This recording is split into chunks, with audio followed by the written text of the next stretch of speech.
only thing I knew about Maroons, I knew about from Jamaica specifically. So I heard that there was this group of slaves that ran into the hills and they were fighting off the oppressors and the slave masters to keep their freedom.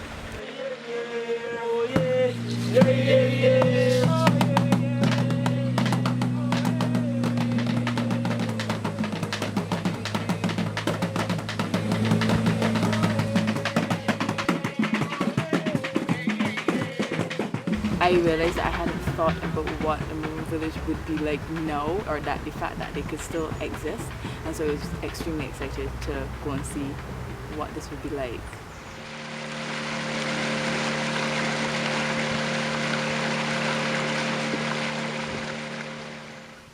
So there was a hut at the entrance or exit, the furthest point of the village, where these women had to spend their entire cycle there. How did I feel? I felt offended.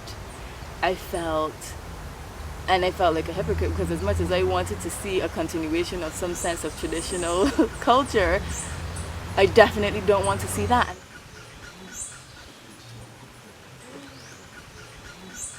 Upon walking through the village, to be very honest, I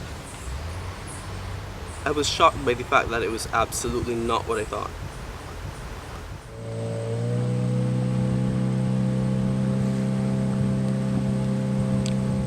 So each Maroon village was either along a creek or along a river. But you couldn't see the village from the river or from the creek.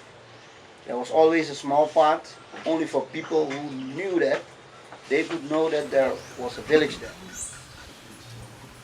While it's public place, people can walk along, but the family has to keep it clean. This is of one family. If this family has children who want to live on their own, then it's normal that the children build their houses around the house of the parents. And if they get their own children, they will build around the house of their parents.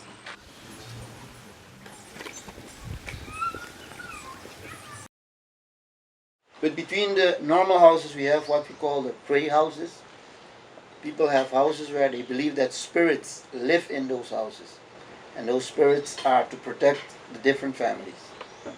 Some families don't have problem when people take pictures of their pray houses, while other families do have problem. Whenever a family member is sick, they will come here to offer. During the pray, someone has to throw alcohol on the ground.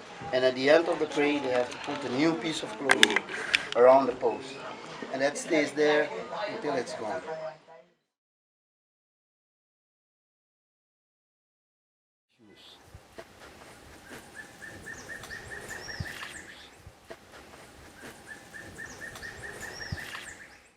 People go into the jungle to collect them. And they cook the nut, cut it open, take the inside out, and that is put in the sun. And by the heat of the sun, the oil runs out. This is made by Amerindians.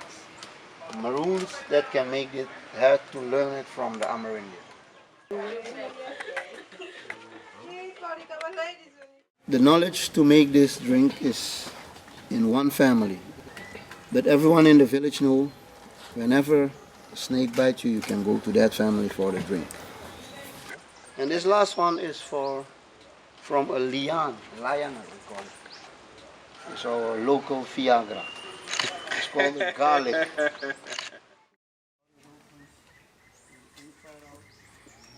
You could see the very traditional homes, you could see the connection to the spirit houses, you could see that a lot of people, even though their house was very well developed, they still cook outside. Maintaining a little bit of your culture and still taking in a little bit of the outside and making it completely yours. I can see that reflected throughout the Caribbean. I think what stood out in a lot of ways was the fact that although there was the outside influence, there was a stress on who they were at the same time.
favorite things about all of our cultures in the Caribbean is the little things that make us unique, you know, within the big broad sameness.